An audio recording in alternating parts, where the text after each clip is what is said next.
Good afternoon, everyone. Today we have a special guest with us. Dhruti, if I can ask you to introduce yourself. Of course. Hello, I am Dhruti, as you know, and very familiar with me particularly.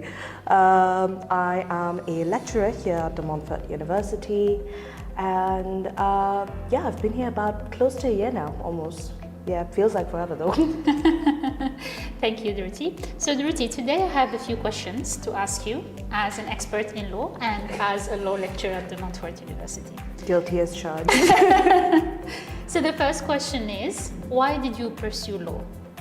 Oh, I think I'm going to give you like probably the most cliched answer. I love arguing, I love it. But also I am particularly, I can't talk about why I picked law without talking about my specialty in law, because that's something that really drove me particularly to law in general, which is medical law.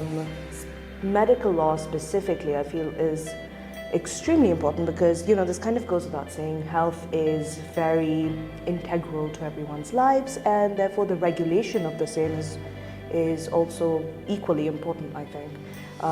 Think about it this way, like if we look at Maslow's hierarchy of needs, the very basis of that is biological needs, so therefore the law equating to that, equally important. And also, I feel like it is something very fundamental that everyone should know about. One's healthcare rights, for instance, because obviously it is, at the end of the day, is a matter of life and death. A contract, on the other hand, it's okay if it goes wrong, but when it comes to medical law, it is life and death. So yeah, high stakes, high rewards. Yes, I agree. And you chose an excellent area of law as well. I think so. I'm in my unbiased opinion. So if you ask me the same question, I'd say that going back when I was 6 years old, and this is a true story, I went to visit my cousin at university and she studied law, and I was a bit bored because she was revising and she decided to give me the Constitution. And I ended up reading the Constitution for about, I think, 4 or 5 hours. I didn't understand what it was, but I was so captivated. So I decided that when I will grow up, I will pursue law. That's interesting. I've never heard anyone say, okay, I read the Constitution, because I feel like constitutional law is something that is famously, you know, students begrudge us a little bit for constitutional law, I think. So yeah, you know this as well. And so is English legal system as well. All right, so my next question to you, Dhruti, is how do students perceive law as a field of study?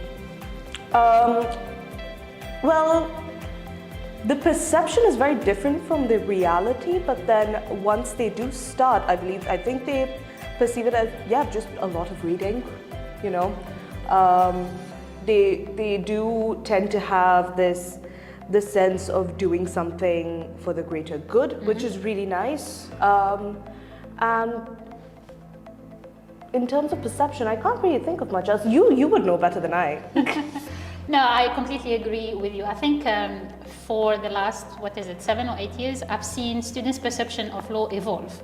So the reality was, or the perception was that students would think that they would come into class and then they would argue all the time. And they would throw the word objection everywhere, which is obviously not the case, especially when you study the English legal system.